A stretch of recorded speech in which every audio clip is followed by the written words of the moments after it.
Nosotros organizamos un poco la información para que ustedes conozcan desde el principio la base de lo que es un poco de teoría sobre qué se considera el autismo y algunas señales a tener en cuenta y cómo arrancar en este primer paso cuando uno se encuentra con esto, con estas señales, cómo empezar a intervenir. Después, la segunda parte habla un poco de lo que son trastornos de conducta, que creo que la mayoría de ustedes vinieron por eso, por cómo integrar, qué herramientas utilizar o llevar a cabo. Obviamente un poco generales, porque no conocemos los casos particulares de ninguno de los niños, pero bueno, qué tipo de estrategias se pueden utilizar. Leo en algunos que hay como esto de integrar, de incluir, ¿no? Como ciertas dificultades conductuales en esto de cómo puedo hacer para que me siga o me escuche o intente hacer alguna de las actividades que le propongo. Entonces, bueno, la segunda parte tiene un poquito que ver con estas dificultades que ustedes están encontrando, sobre todo en el marco de la docencia, ahí es donde más se va a ver, pero bueno, es un trabajo general, ¿no? Entonces, si todos podemos aportar un poquito con este conocimiento, sin duda va a ser para mejor y para mejor inclusión para los niños. Y también tenemos un adulto, creo que es el único caso de adulto, el que nos comentó esta mamá, ¿no? Bueno, ante todo, algo muy importante, porque todos conviven con personas con discapacidad, independientemente de qué discapacidad estemos hablando, el TEA es una, que ahora es SEA, porque ahora es condición, no es más trastorno, es condición, y ahora salió un nuevo manual diagnóstico, o sea que próximamente tendremos novedades y volveremos a contarlas. Lo primero es que hay un sentimiento que nos ocurre, nosotros hablamos a modo de poder diferenciar, hablamos de personas con discapacidad y neurotípicos, ¿no? Que de neurotípicos nadie tiene nada, porque cada uno es uno con sus cuestiones, no vamos a ahondar en las cuestiones esas, pero cada uno tiene alguna cuestioncilla. Entonces, lo primero es quitar o tratar de correr de nuestros ojos, y esto a nivel, allá acá nos diferencia de profesional, de familia, no, es indistinto, este sentimiento de incomodidad que nos genera la presencia de la persona con discapacidad, desde un lugar de como familiar o como lo veo en la calle, y por ahí estoy tratando de que la persona se adapte a la norma que nosotros creemos que está establecida, y no se va a adaptar a la norma porque su funcionamiento cerebral es completamente diferente. Y no se trata de una cuestión de ganas, se trata de una cuestión de funciones cerebrales, que ahora vamos a ver que si yo le digo a una persona que es ciega que vea, no va a ocurrir, ¿sí? Entonces, no le voy a pedir a un niño con discapacidad, con trastorno por déficit de atención, con hiperactividad, sin hiperactividad, a un niño con discapacidad intelectual o a un niño con condición de trastorno del espectro autista, que se quede quieto porque sería un delirio, ¿sí? Como tampoco le voy a decir que se siente y me escuche, ¿sí? O como tampoco por ahí a la escuelita entiendo que por ahí hay momentos donde va a poder estar sentado atendiendo y hay momentos donde va a necesitar hacer descargas caminando, donde por ahí le voy a decir que no agarre el alfajor, pero si yo se lo pongo ahí arriba a disposición, lo va a querer. A veces lo que se ve de este lado es que se trata de tratar de que no pase. El chico hace estereotipias, ay no, lo agarro para que no las haga. Y sí, las va a hacer y está bien, y nosotros somos los que tenemos que flexibilizar, no sentir un sentimiento de culpa o de qué incomodidad me genera que esté haciendo esto. Sí, sabemos que el chico probablemente tenga movimientos repetitivos, se tape los oídos, grite, entre en crisis, y esas crisis no son controladas, se va a tirar al piso y va a ser un escándalo.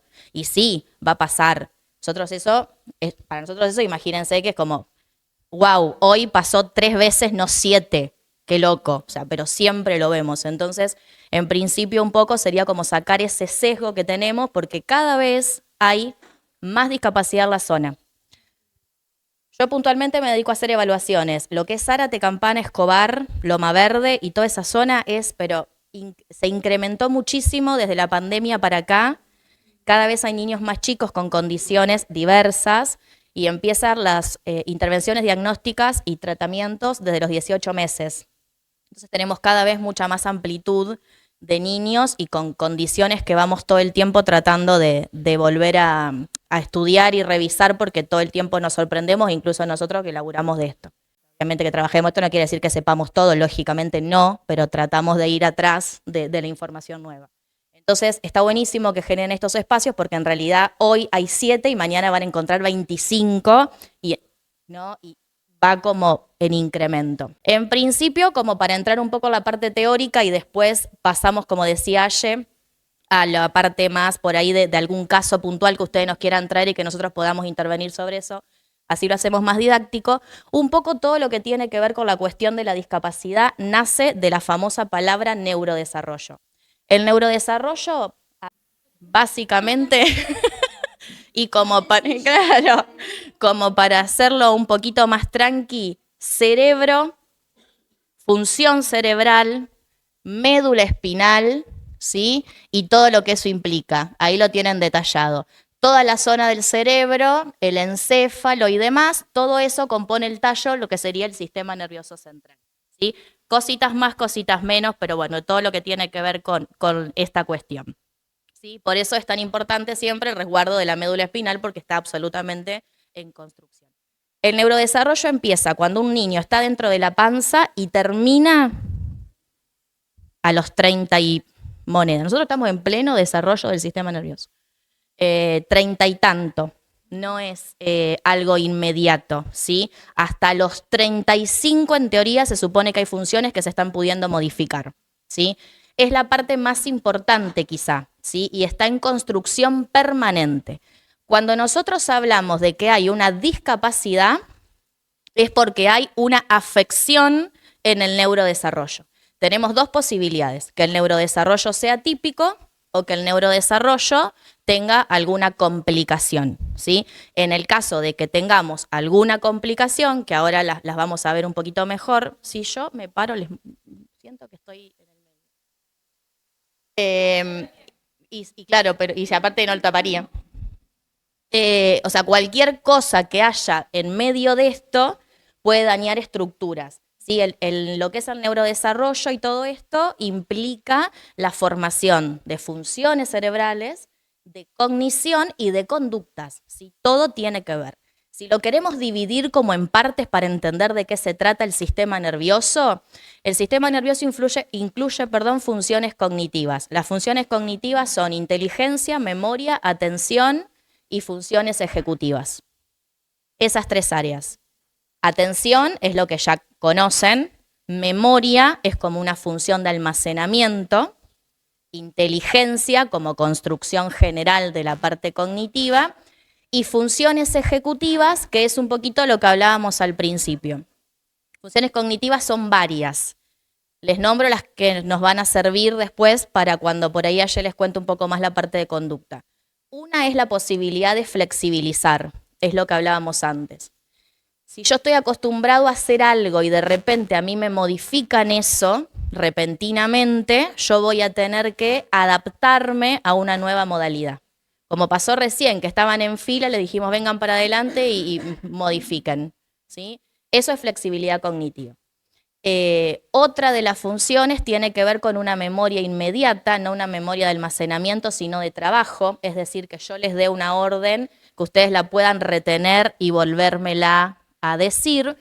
Otra tiene que ver con la posibilidad de ejecutar, ¿sí? Es decir, la médula le da información al cerebro para que el niño pueda ejecutar, y todo eso hace un conjunto, entre otras, después las veremos como más en detalle, que es la parte ejecutiva de este sistema nervioso.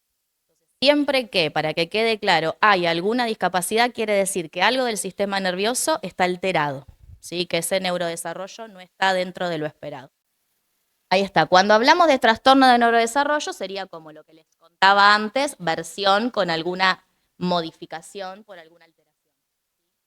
Entre el 5 y el 10% de la población, este dato es viejo porque es anterior a la pandemia, porque ahora ya no hay relevamiento nuevo, de niños y adolescentes están en condición de neurodesarrollo alterado, ¿sí? Quiere decir que este neurodesarrollo no está funcionando de la manera neurotípica como por ahí la mayoría de los que estamos aquí, como para que se entienda bien. Espera que a determinada edad el niño camine. Si el niño no camina a esa edad, bueno, ya quiere decir que hay una alteración en el neurodesarrollo. ¿Siempre es patológico? No.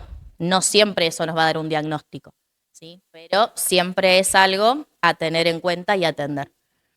Hay varios trastornos del neurodesarrollo y me interesa por ahí, si bien hoy nos convoca el autismo puntualmente, hay varios trastornos de neurodesarrollo y me interesa que al menos tengan idea de cuáles son, porque no solamente es TEA, ¿sí? TEA es una porcioncita de un gran mundo de cuestiones, ¿sí? Ahí yo traté de ponerles alguno. Bueno, obviamente el primero es TEA, ni nos vamos a detener en este porque lo vamos a hablar en profundidad. El otro es el trastorno de atención, es el famoso trastorno por déficit de atención con o sin hiperactividad, ¿sí?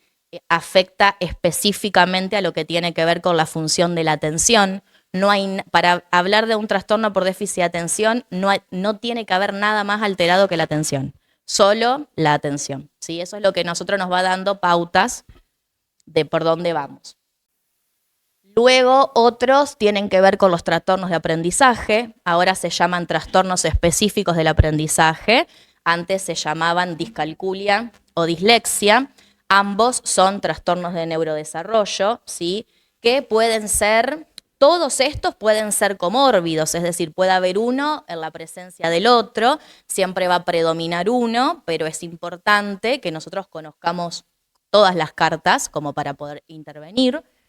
Luego tenemos el discapacidad intelectual. Discapacidad intelectual quiere decir que la inteligencia quizá no está adecuada o acorde al nivel de edad del niño. Suponiendo que, este ejemplo que nunca falla, supongan que esta jarra va llenándose de agua, por decirlo de alguna manera, a medida que el niño crece. Entonces el niño tiene 1 año y se tiene que llenar hasta acá. El niño tiene 2 y tiene que llenarse hasta acá. Todo esto nos falta de inteligencia, por decirlo de alguna manera, para que se entienda. Eso es una discapacidad intelectual. Muchas veces el TEA se confunde, y mucho tiempo se confundió, con la discapacidad intelectual. Antes se pensaba que el niño con autismo era el niño que tenía una discapacidad intelectual profunda y la imagen es el niño que por ahí segregaba saliva o estaba como en una situación más de parálisis, si se quiere, en cuanto a su actividad y demás. Y hoy se sabe que eso no es el autismo. Entonces, de repente, ahora después lo vamos a ver, pero nos encontramos con niños con autismo que son recontrafuncionales y nadie entiende nada, ¿sí? Porque el autismo no tiene que ver con la discapacidad intelectual, son dos cosas distintas. Exactamente, podés encontrar un autismo con discapacidad intelectual y un autismo que no, ¿sí? Porque son dos, eso quiero que quede claro. Luego, hay trastornos de la comunicación que no necesariamente tienen que ver con autismo ni con discapacidad intelectual, es simplemente la comunicación que no emerge, y los otros son trastornos que tienen que ver con el perfil motor, ¿sí? Por ahí alguna cuestión de parálisis cerebral, alguna distonía de algún miembro, sí, por ahí visual. ¿Se entendió más o menos esto? Bien. Cualquier cosa, si ven que por ahí hablamos complicado, lo que sea, pregunten, repregunten, porque las preguntas están buenas como para ir guardando mejor la información. Hay 3 o más factores, hay 3 que tratamos de 4, mejor dicho, que tratamos como son los más comunes de afecciones de este neurodesarrollo. Hay un factor que tiene que ver con cuestiones que son congénitas, ¿sí? Estamos hablando del momento acá de que el niño está en el vientre materno, ¿sí? Para hablar de... Hay funciones que tienen que ver con mutaciones genéticas, ¿sí? Que son puramente cuestiones de genes, ¿sí? Y del metabolismo, que tiene que ver cómo el propio cuerpo guarda las sustancias, por ejemplo, que a veces pueden generar alteraciones en el neurodesarrollo. Volvamos a pensar lo general, no solo en el TEA, ¿sí? Por ejemplo, no sé, la diabetes, por ejemplo, es un caso que modifica el metabolismo. Puede ocurrir que el niño, al momento del nacimiento, venga con alguna cuestión genética. Las cuestiones genéticas a veces son hereditarias y a veces son azarosas. Síndrome de Down es algo que es, de alguna manera, si se quiere, azaroso porque no lo podemos prever. sea, temprana edad, sí. Pero quizá no es que sí o sí esto iba a pasar. ¿Sí? Bueno, esto pasa mucho. Hay muchas cuestiones que tienen que ver con neurodesarrollo que no tienen explicación. Suceden y suceden. ¿Sí? Suceden porque por ahí el cuerpo tiene más predeterminación. ¿Viste esto de por qué me pasó qué? Y no se sabe. ¿Sí? A veces, no sé, les debe pasar. Yo de repente un día me levanto y me entero que soy hipertensa, no tengo ningún tipo de familiar ni nada, y bueno, y me tocó. Sí, uno va con eso. Luego, las otras causas son las prenatales, ¿sí? Prenatales tiene que ver con, justamente previo al nacimiento, puede ocurrir que haya en la madre gestante algún tipo de déficit de alimentación, de vitaminas, de sustancias, etcétera, o puede ser que haya padres, digamos, que durante el proceso de gestación fueron adictos, por ejemplo. Que alguien haya sido adicto, que no haya alimentado bien, que haya tenido exceso de alcohol, de sustancias que por ahí no son lo más amables para el cuerpo en ese momento, digamos, puede llegar a desencadenar el día de mañana que el niño venga con algún trastorno en el neurodesarrollo. Luego están las perinatales, que son las que menos bolilla le dan, pero realmente son las que más veces ocurren, que tiene que ver con complicaciones en el momento del parto, ¿sí? Hay muchas familias que cada vez que las entrevistamos para preguntar, viste, porque por ahí vienen con casos y ellos un poco la inquietud es y por qué. Bueno, no siempre podemos saber por qué, pero muchas veces algo que es recontratípico es el tema de la famosa vuelta de cordón, ¿sí? Y los médicos la naturalizan. No, nació un poquito rojo. El pibe estaba, ¿me entienden? Que eso, o sea, esa vuelta de cordón hace que el chico pierda oxígeno. Si el chico pierde oxígeno hay una hipopsia, es decir, el cerebro mueren neuronas naturalmente, ¿sí? Aunque haya sido 1 segundo, 2 segundos, obviamente, a mayor, lógico, ¿no? A mayor tiempo, más complejidad, pero muchas veces eso que se naturaliza al momento del parto, o ahora está el parto respetado, que está bárbaro, pero cuando el cuerpo de la mujer lo logra, ¿sí? No, si te tienen en trabajo de parto 7 horas, claro, sí.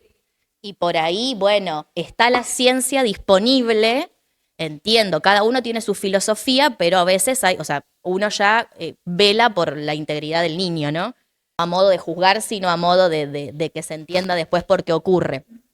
Y luego son los postnatales, que lógicamente es una vez que el niño ya está fuera del vientre materno, que tiene que ver con todas las cuestiones que puede haber infectocontagiosas, traumatismos y demás cuestiones que pueden favorecer que el neurodesarrollo se dañe. Vieron que cuando son chiquititos se cuida mucho todo lo que es la estructura cerebral, el tema de esa famosa mollerita. Bueno, justamente es porque a lo que nosotros nos protege hoy de adultos es el cráneo, o sea, el hueso. Dentro del hueso tenemos todo lo blando, que eso es donde trabaja el neurodesarrollo y está en construcción. Yo tengo un traumatismo de cráneo a los 8 meses y probablemente rompa función, porque golpeo partes blandas, digamos. ¿Sí? Hoy ya es más difícil. Bien, ahora vamos puntualmente a meternos en lo que sería el trastorno. ¿Vamos bien hasta acá? ¿Seguro? ¿Se entiende? ¿Hablamos raro? No, estamos bien. Bueno, ahora sí, vamos al trastorno del espectro. Bueno, como les decía, ahí está como trastorno del espectro autista y ahora es condición del espectro autista. Justamente se llama espectro porque no hay un niño igual al otro, ¿sí? No hay un niño igual al otro. Es muy difícil que haya, o sea, puede haber alguna cosita que se parezca, pero es muy difícil que la generalidad, por ejemplo, el síndrome de Down, vos lo estudiás y sabés que está el mismo gen alterado en todos los niños. O sea, me pones una muestra de 100 chicos y los 100 tienen gen alterado el mismo. En el trastorno del espectro autista, no. ¿Sí? Es espectral por eso. Puede haber un niño que tenga alguna característica que otro niño no la tenga. Justamente lo que es o lo que es realmente el trastorno del espectro es una forma de procesar la información diferente a la que hace el cerebro típico, ¿sí? Las funciones están dadas de tal manera que hacen que el niño perciba la realidad en todo su esplendor, digamos, o sea, todas las partes, de una manera diversa a la que puede hacer un cerebro típico, ¿sí? Es decir, quizá ustedes Ahora, ustedes no sé si perciben que hay un ruido. Bueno, ahora porque lo estoy diciendo, todos lo vamos a escuchar. Quizás recién nadie lo escuchaba. Bueno, a veces nosotros no percibimos sensaciones que los niños la perciben en un nivel por 1000.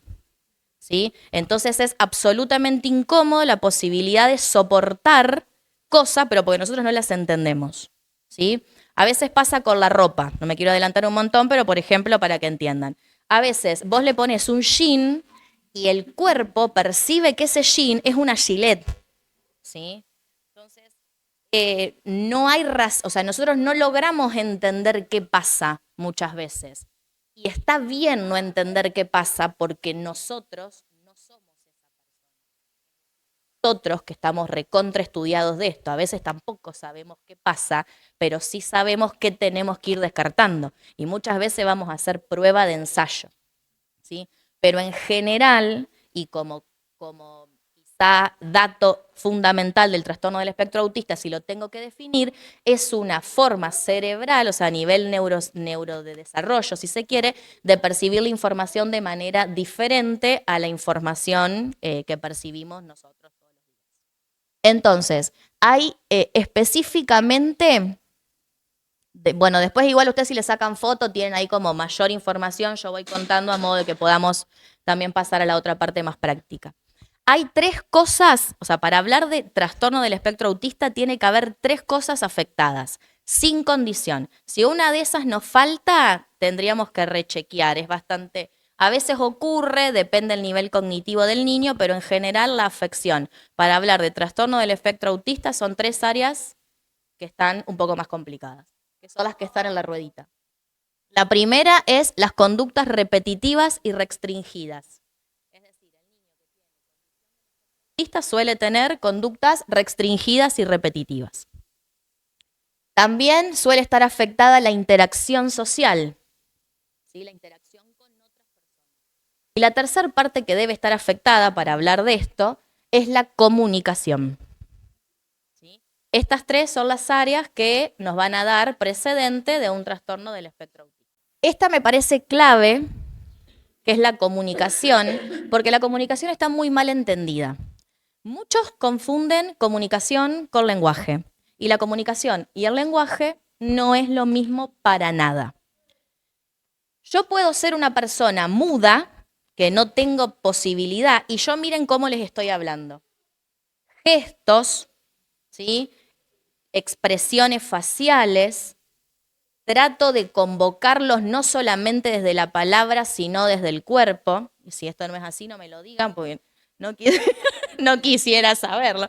Pero uno usa otras estrategias, ¿sí? Que no son necesariamente el lenguaje verbal. Piensen en un bebé. Todos han tenido la posibilidad de ver un bebé en sus primeros momentitos, ¿no? Bueno. Si yo tengo un niño en brazos, el niño claramente no me habla, porque eso sería un milagro, que una cosa loca. Tengo al bebé y el bebé me busca, ¿no? Va creciendo este bebé. Piensen en un niño de 1 año. Cuando quiere algo, ¿qué hace? Llora, pero ¿llora al aire o te llora? Te llora, claro, te lo dedica. Se hace un berrinche en el piso para vos. ¿Sí? Eso es lo que hacen. O por ahí, no sé, quiere algo y esto, ¿no? O te agarro, pero vamos, dale, ¿sí? O señala y no habla, pero se comunica. Si quiere jugar con otros, lo busca, ¿sí? Va, no habla, pero lo busca. Le dirá, que generalmente es esa jerga, pero lo logra. El autismo no, ¿sí? Que esa comunicación, esa posibilidad de comunicarme desde lo gestual, desde esto de convocar al otro a nivel comunicación sin palabras, no está como una habilidad desarrollada, ¿sí? Está afectada. Entonces, puede ser que haya niños con autismo que tengan lenguaje y niños con autismo que no tengan lenguaje y es autismo igual. ¿Sí? Porque yo no estoy mirando si el chico habla o no habla. Hay muchos papás que dicen, o sea, voy a los papás porque por eso son los que más nosotros nos encontramos, ¿no? No puede tener autismo porque habla. ¿Y a mí qué me importa? ¿Está hablando o me está hablando? Exactamente. Lo que una cosa es que yo esté, no sé, te esté hablando, acá estás muy cerca. Una cosa es que yo te esté hablando a vos y otra cosa es que yo esté hablando y estoy hablando allá. No me estoy comunicando con nadie, ¿sí? O estos que por ahí vos decís, sabe todo de dinosaurios, todo, los nombres, absolutamente todo, pero no me los puede decir a mí, solo los dice, ¿sí? Eso justamente es la comunicación. El lenguaje son palabras. El lenguaje en algún momento va a aparecer. Es decir, hay chicos que tienen complicaciones de lenguaje, ¿no? Con autismo incluido. Por ahí el lenguaje no aparece. El lenguaje se trabaja para que aparezca, ¿sí? Generalmente aparece. Por ahí aparece tarde, pero aparece, excepto que haya una función dañada. ¿Sí? Si tenés una cuerda vocal dañada y no va a aparecer. Pero es indistinto de la comunicación. Hay muchos niños que juegan solos, que lo dejás, y eso, bueno, los que son docentes o tienen esa posibilidad de estar con muchos niños, hay muchos niños que vos lo dejás con un auto y una pelota y los tenés 3 horas en el rincón jugando, pero ese niño no le interesa jugar con otro niño. ¿Sí? Y lo podés tener el famoso, que es muy común, lamentablemente. Pero bueno, eso justamente es lo que nosotros vemos en el TEA y que es lo que tratamos de revertir. La otra cosa es esta parte, la interacción social, que tiene que ver con, bueno, está bien detalladito ahí, comprender señales sociales, ¿sí? Iniciar o mantener relaciones de tipo sociales, comprender las emociones, esto que hablábamos del lenguaje no verbal y del ida y vuelta social, ¿sí? Un poquito lo estuvimos conversando antes. El hecho de la no interacción social, o sea, la no interacción social es una función que está afectada en el trastorno del espectro autista que tiene que ver con las neuronas espejo. Las escucharon nombrar, son bastante conocidas. Muchas veces vos reflejás la emoción en otro a través de estas neuronas que te hacen reflejo. Vieron que no sé si alguna vez les pasó, pero si ven algo triste se ponen tristes, ¿sí? O si alguien está, no sé, viene alguien y te cuenta una noticia y por ahí a vos ni siquiera te afecta, pero ver a la otra persona emocionada te emociona. Yo las tengo redesarrolladas, lloro 25 veces por día. Pero bueno, estas cosas suelen pasar, es cierto, sí. Estas cosas están afectadas en el espectro. No se dan de esta manera, ¿sí? No hay posibilidad previa a una intervención terapéutica de comunicarse socialmente. A veces lo aprenden, o sea, nosotros trabajamos para que lo aprendan, ¿sí? Pero es una función que no está. Entonces, esta posibilidad de lo que decíamos antes, van a hablar, pero no van a intentar comunicarse. Y los que tienen mucho lenguaje, perdón, los que tienen mucho lenguaje, que hablan muchísimo, a veces nos pasa que charlan, pero charlan de lo que a ellos les importa, no les interesa si yo lo estoy escuchando, si no, si me aburrí. Tengo un paciente que es bárbaro, es una demostración viviente de esto. A él le interesa mucho todo lo que tiene que ver con los videojuegos. Entonces él entra al consultorio y me dice, salió el FIFA 7, no sé qué, y empieza a caminar y a caminar y a caminar y él me va hablando del videojuego, me habla. Yo en el medio me duermo, voy al baño, vengo, bajo, me tomo un mate, me siento, lo miro, no lo miro y él no registró todo eso. Y él se está hablando, pero ¿se está comunicando? No. ¿Está teniendo intención de comunicarse conmigo? No. ¿Sí? Entonces, eso justamente es lo que está afectado. Y es lo que pasa cuando van a la escuela, ¿sí? Esto de no socializa con sus compañeros. Claro, no socializa porque hoy sus intereses no están ahí. Porque esa área está afectada a nivel sistema nervioso que hablábamos antes. Y los otros, que son bastante conocidos también, que los deben ver, son quizás los más visibles, tienen que ver con los intereses repetitivos y restringidos, que son famosísimos, ¿sí? Esto que les decía antes, intereses muy marcados en cosas que muchas veces no tienen que ver con la edad cronológica, ¿sí? Por ejemplo, hay niños, tenemos muchos populares. En el Mundial fue el tema de Messi. Messi era siempre Messi. Luego, otro muy común, ayúdame, pero los dinosaurios. Hoy Colapinto, sí. Y nosotros no sabemos ni quién es. O sea, aparte tenemos que ayornarnos.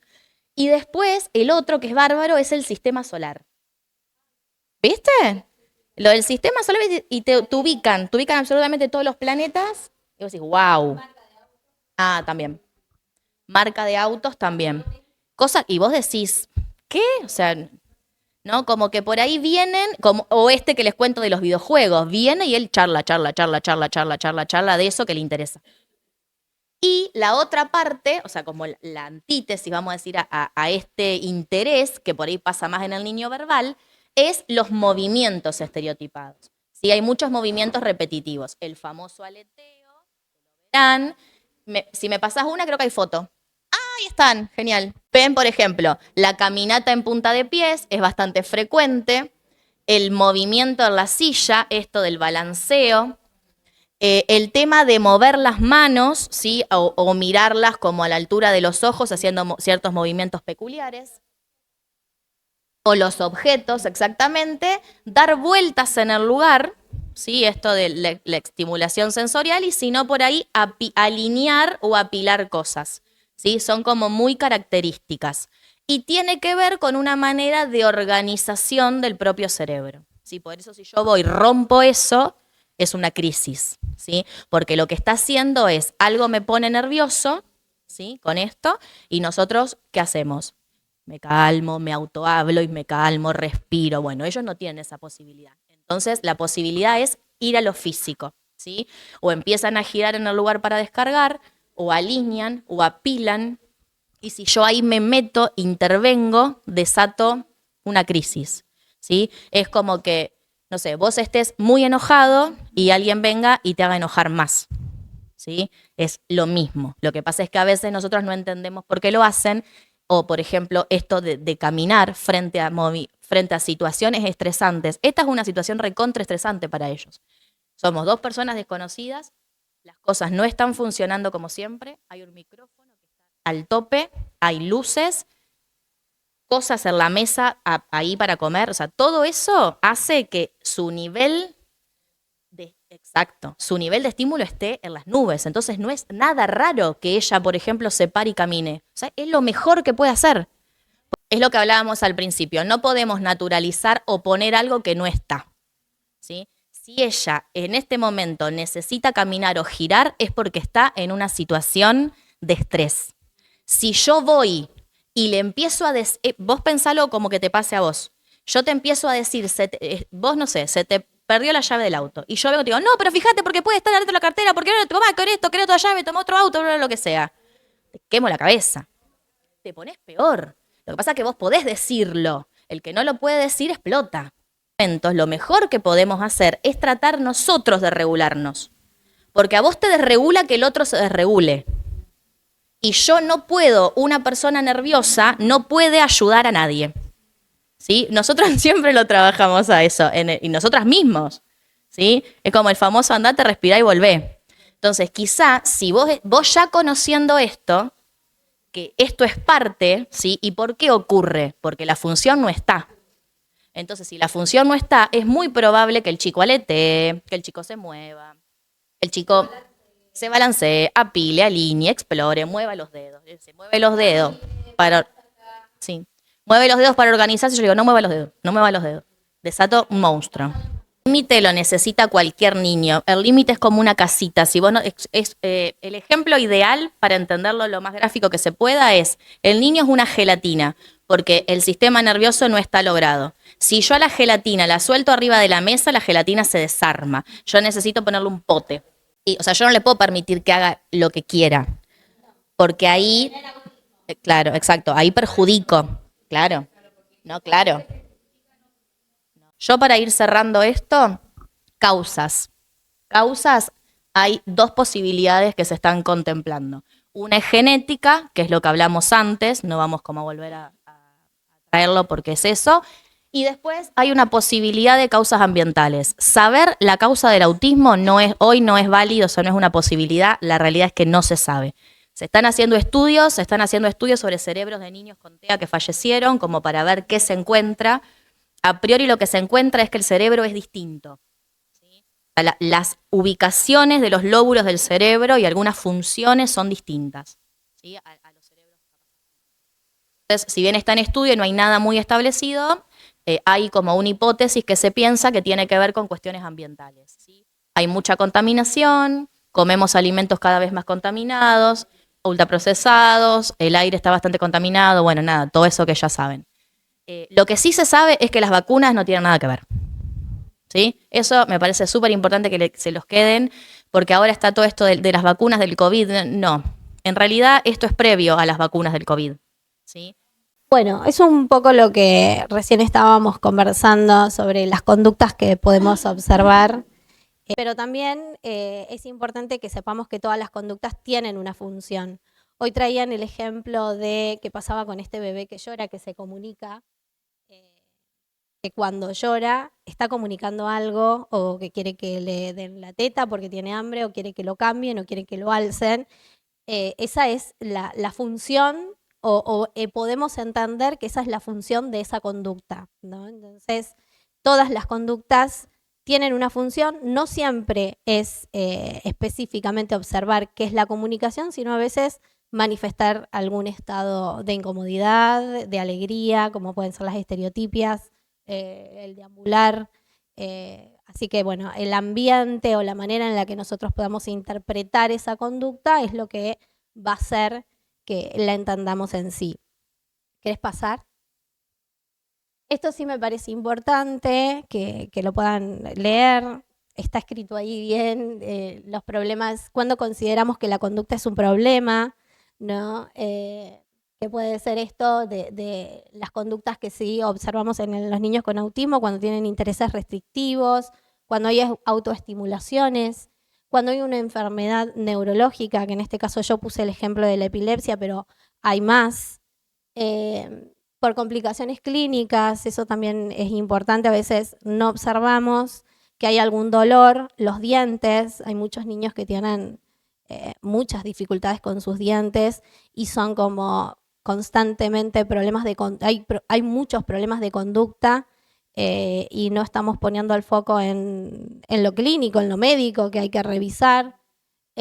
Bueno, las descompensaciones conductuales por la edad, el cambio o la entrada a la adolescencia, muchas veces genera en los niños y en los adolescentes problemas de conducta. Estos son problemas de conductas que están asociadas al autismo, ¿sí?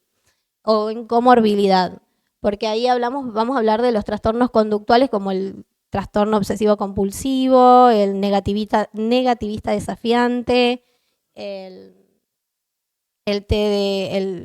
trastorno de atención con hiperactividad, que son trastornos que muchas veces vemos que están asociados al autismo.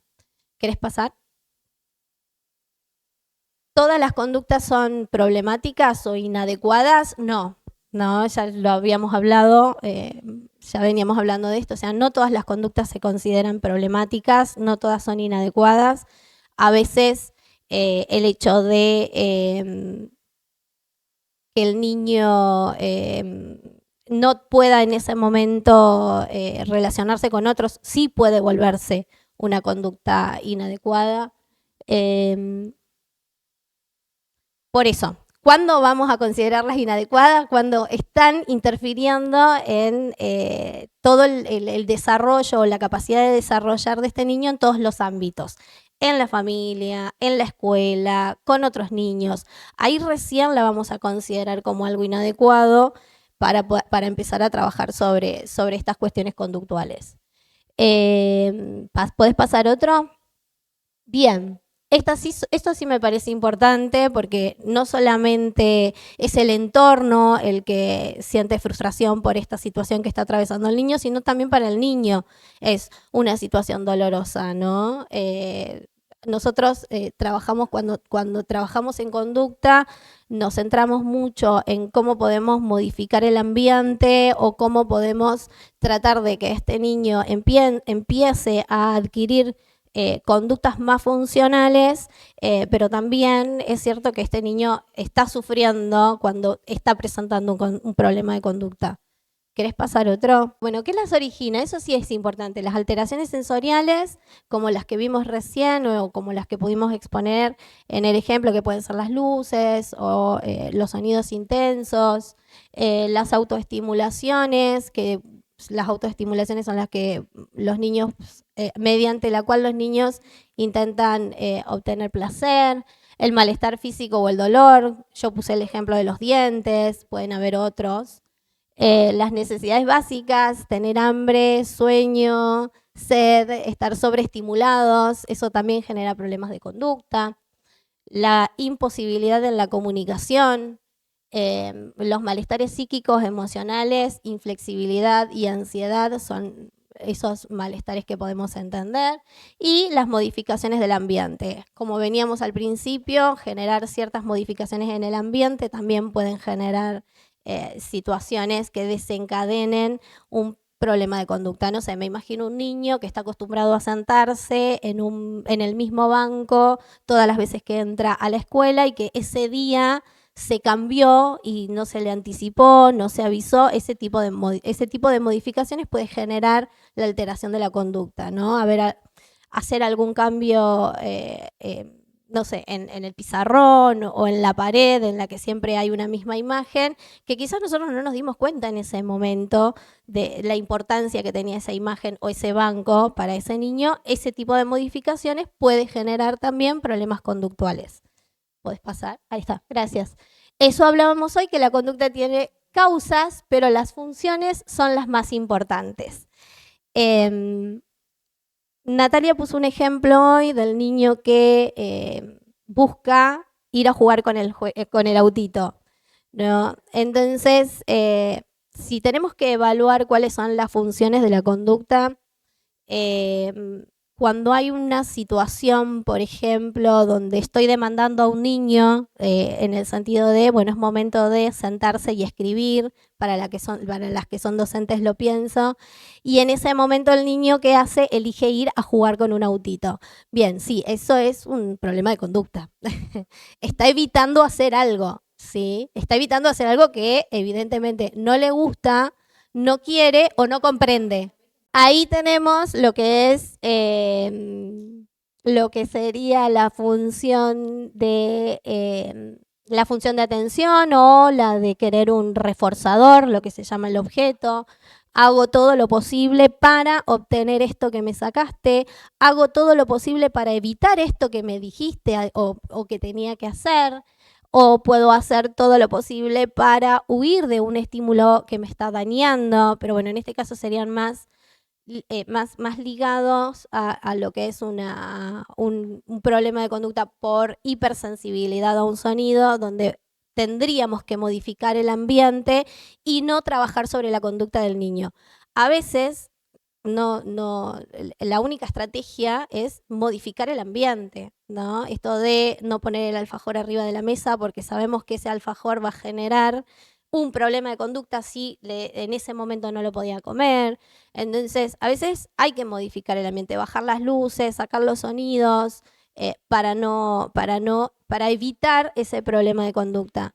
Y a veces hay que trabajar sobre la conducta en sí, que sería entrenar un poco a este niño para ir trabajando esto que no quiero que quiero que haga, que no lo evite, ¿no? Que acepte el no, como decíamos, que acepte esperar, ¿no? Entonces, todos esos son como repertorios que tenemos que ir enseñando. Bueno, es esto, ¿no? La realidad, lo que retroalimenta nuestra conducta, sobrevive lo que funciona. Si al niño le funcionó dejar de hacer la actividad y se fue a jugar y cada vez que vos lo convocás a que venga, él hizo un berrinche, hizo un grito o algo y vos desististe y eso le funcionó, eso va a volver a suceder. Si al niño le funcionó que vos por evitar que él golpee a otro, o sea, golpee o tire algo o se enoje, le das el objeto, el auto que tenía ganas, le funcionó. Entonces, la próxima vez va a repetir ese repertorio de conductas para que vos le vuelvas a dar lo mismo. Acá hay que trabajar sobre las reglas, sobre los límites, sobre el no, sobre cómo evito responder a esto que el niño está haciendo. Ujú. Bien, acá yo me pregunto, ¿existe la crisis autista en términos de crisis de autismo? Sí, pero yo lo reservaría más para una situación de hipersensibilidad a los sonidos, de hipersensibilidad a lo que es la ropa, la textura, ¿no? Que es algo que el niño no puede soportar de alguna manera y tiene un comportamiento que está mostrando un verdadero dolor de que algo no anda, no está bien en esto que está sucediendo.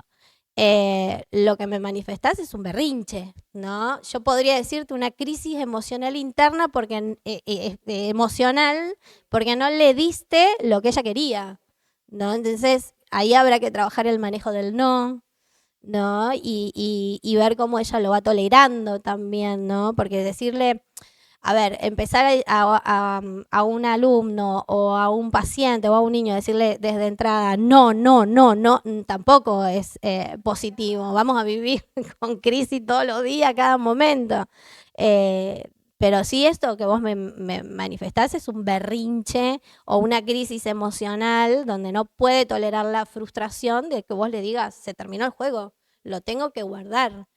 Medidas de carácter preventivo para no para evitar, sino, eh, sí, para que no aparezcan estos problemas de conducta. Porque, ¿qué nos pasa cuando hay una crisis emocional intensa de esta manera? No podemos hacer nada. Ya está, digamos. Es sobrevivir a la crisis, acompañar la crisis, a veces con algunas estrategias más que otras, como por ejemplo no intervenir de manera verbal, no agarrar, no contener, no sostener físicamente, porque eso puede ser aún más agresivo para el niño y que el niño responda con mayor agresividad. No sacarlo del lugar en donde se está produciendo la crisis, esa debe ser como es la última medida que se debe tomar. Eh, Exacto, exacto. Sí, si vos ves que hay una situación de riesgo hacia el niño, no sé, que se está por ir a tirar de cabeza por la ventana, solamente ahí poner el cuerpo, ¿sí? O está por lastimar o agredir a otro, ahí poner el cuerpo. Si no, la crisis es acompaño. Te doy tu distancia, yo mantengo la mía para que no haya agresión y es acompañar, trabajar vos en tu respiración para tratar de hacer esta situación de espejo para que también se logre aprender con la imitación, pero no podemos hacer otra cosa en una crisis. Sí podemos trabajar en prevenirla para que no suceda, porque también una crisis es sumamente doloroso para la familia que la está viviendo, para la persona que la está acompañando y para el niño, ¿sí? Bien, y ahí también es importante cómo actuamos nosotros, el después. Cómo ayudo a entender o acompaño a entender todo lo que ha sucedido en ese momento de crisis, pero no reforzando la crisis. A veces, después de eso, hacemos como que nada pasó, nos vamos a jugar a la vereda y lo que pasó, estamos reforzando el momento de crisis. O sea, fingimos demencia porque no queremos hacernos cargo de la frustración que nos causa ese comportamiento. No podemos con el peso de esa emoción, entonces listo, ya está. Hacemos de cuenta que no pasó nada, no lo volvemos a hablar, no lo volvemos a tocar y seguimos jugando como si nada. Si hacemos eso, reforzamos eso que no queremos repetir. Podemos implementar, hablamos de recursos de frustración o cómo vamos incorporando en estos niños al repertorios para tolerar la frustración. ¿Qué podemos hacer cuando estamos enojados la próxima vez? ¿Qué no? ¿Qué me pasa con esto? Yo sé que a vos te gustaba mucho ese juguete, no lo podemos seguir teniendo, lo podemos tener por hora, no. No, el momento, por ejemplo, de prestar, ¿no? Prestar el juguete que tengo. Bueno, podemos empezar a implementar estrategias o herramientas para que el niño empiece a tolerar más esos momentos en donde él tiene que esperar prestar su juguete a otro niño. Lo podemos hacer visible a través de, bueno, tu turno. Cuando toque la alarma es el turno del otro. O sea, es como vamos buscando estrategias para que ellos vayan teniendo ese repertorio de espera. ¿Qué haces mientras esperas? Dibujas. para prevenir siempre para prevenir las crisis es necesario que utilicemos rutinas y anticipación de todo lo que va a suceder. Las rutinas, por lo general, siempre deben ser similares en el mismo horario, intentar que siempre sean en el mismo horario, entonces de esa manera el niño sabe lo que va a venir, sabe lo que tiene que hacer o entiende lo que tiene que hacer y sabe lo que esperamos de él en esos momentos determinados. De eso hablamos de las rutinas. Y la anticipación, anticipemos. No tomemos de que el niño sabe que va a ir al médico, por ejemplo. No, mañana tenemos que ir al médico o mañana vamos a hacer tal cosa o muchas veces el hecho de decirlo mañana genera mayor ansiedad porque es como que está esperando que venga el mañana. El mismo día, bueno, hoy después de salir de la escuela tenemos que ir a el supermercado. En el supermercado te podés comprar, ¿qué es lo que te querés comprar? Si existe la posibilidad de que el niño elija algo de lo que se pueda comprar. En el supermercado no vamos a poder comprar nada, ¿no? Tenemos que comprar esto y esto y esto. Vamos anticipando todas las situaciones y de esa manera vamos también enseñando repertorio de qué es lo que esperamos de la conducta de ese niño. Las anticipaciones y las agendas visuales siempre son el recurso para utilizar porque eso le devuelve al niño todo lo que tiene que hacer, ¿no? Y cómo. En las salitas se puede poner, estar sentado, momento de escribir, utilizarlo como recurso, sobre todo si hay nivel intelectual más descendido, es más fácil entenderlo con una imagen. La imagen nos da el entendimiento del concepto, de la idea, de todo lo que se me está pidiendo. Sí. Bueno, reglas claras y esto me parece que aplica tanto a los espacios de casa como a los espacios dentro de una escuela, lo que sí podemos hacer, lo que no podemos hacer. Siempre detallamos la regla verbalmente. Primero vamos a jugar con los ositos, después vamos a jugar con los brillitos, después nos vamos a casa. Como anticipar, pero ponemos estas reglas. No podemos jugar con los ositos porque primero vamos a jugar con los brillitos. A ver, no cambiamos las reglas, las llevamos a cabo, ¿no? Las respetamos nosotros. Puse el celular porque me parece que las reglas hay que ponerlas en función también del acceso que tienen los niños a las pantallas. Podemos ver la tele 2 horas, 1 hora a la mañana, 1 hora a la tarde, podemos jugar con el celu tanto tiempo o no, y cuando se acaba el tiempo, papá, mamá o quien esté a cargo del niño, listo, se acabó el tiempo, ¿no? Sin duda eso va a llevar a que el niño se frustre, el niño se enoje, pero las reglas las tenemos que respetar los adultos. El niño si las puede olvidar o obviar, lo va a hacer. ¿Puedes pasar la otra? Claro. Bueno, esto del modelado de las conductas apropiadas, nosotros modelamos o ofrecemos el repertorio de conductas que también esperamos ver en los niños y si nosotros gritamos cuando nos enojamos y nos frustramos o revoleamos algún objeto, sepan que el niño a su alrededor también lo va a hacer. Entonces, no estaríamos siendo el modelado apropiado para enfrentarse con momentos de frustración. ¿Puedes pasar otra? Motivar lo deseado, acá sí me parece importante los reforzadores y que los reforzadores sean positivos. Siempre voy a privilegiar algún juego, hablando siempre de conductas en el autismo, ¿no? Siempre voy a privilegiar juegos o elogios sociales más que objetos, pero a veces los niños solo trabajan, sí, tienen un objeto visible que es tangible. No sé, me imagino a alguien que puede hacer una tarea por intercambiar un caramelo, ¿no? O sea, se gana un caramelo por hacer la tarea. Preferimos el reconocimiento social, la carita, el sellito, qué bien lo hiciste, las cosquillas, el sticker, el brillito, a esta niña que le encantan los brillitos. Bueno, listo, te ganaste un brillito porque estuviste muy bien, te sentaste, hiciste la actividad, pudiste trabajar. Como esta recompensa por haber logrado una conducta completamente apropiada. Por eso cuando motivamos esto que buscamos, no sé, un niño acá, puse la foto de un niño juntando los juguetes, que es lo más difícil muchas veces que los niños hagan.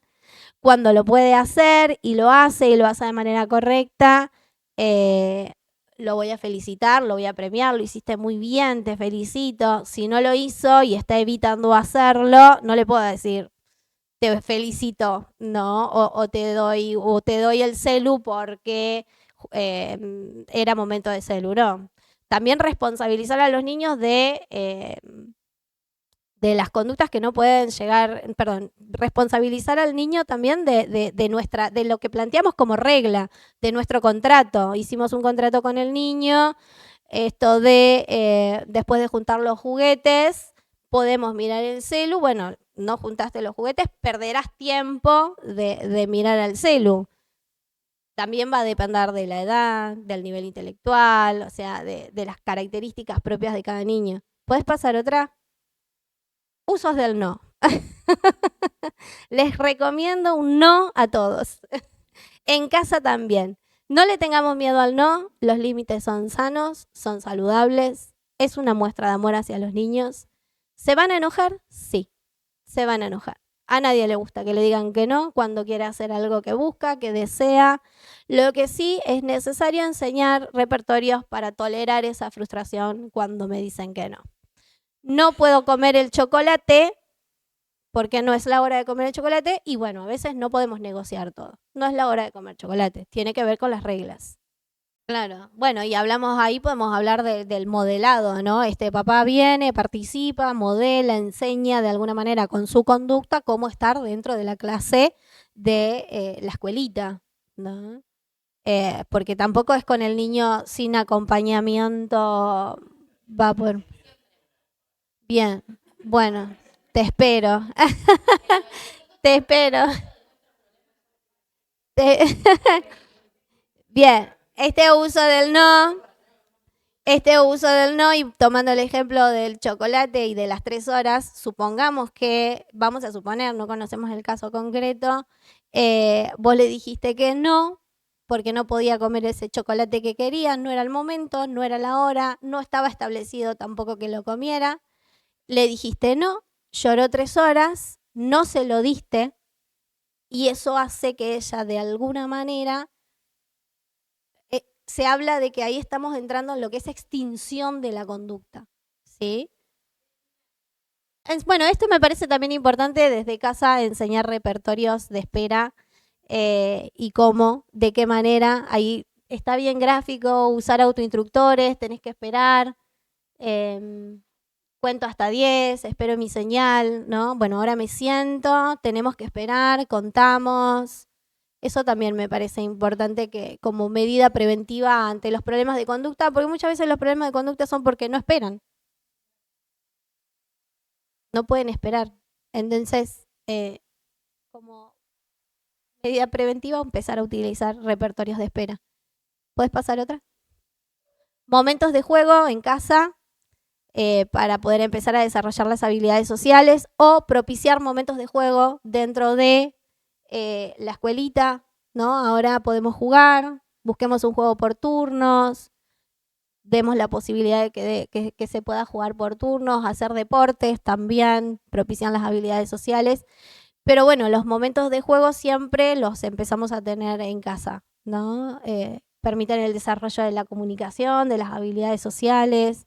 Dejemos el celu, ahora vamos a jugar. ¿Qué podemos jugar? Algo que le guste, que le interese. Podemos crear juegos, podemos jugar a las cartas, según la edad también que tenga, a las maderitas, a los encastres, a los rompecabezas, tu turno, mi turno. Podemos utilizar un rompecabezas con fichas de, bueno, es tu turno, es mi turno.